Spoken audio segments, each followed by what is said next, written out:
പുത്ര, ഈ രാജ്യത്ത് നിങ്ങളെല്ലാവരും കൂടി കുഴിച്ചു മൂടാൻ നോക്കിയ ഒരുത്തനില്ലേ?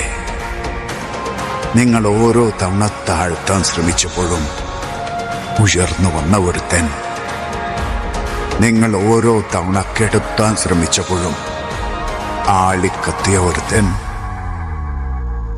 കർണൻ.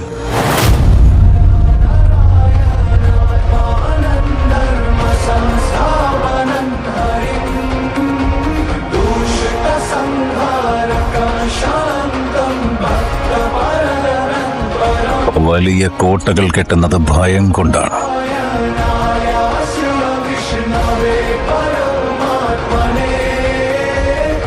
പുറത്തേക്ക് ആര് പോകുന്നുവെന്നല്ല, അകത്തേക്ക് ആര് വരുമെന്ന ഭയം.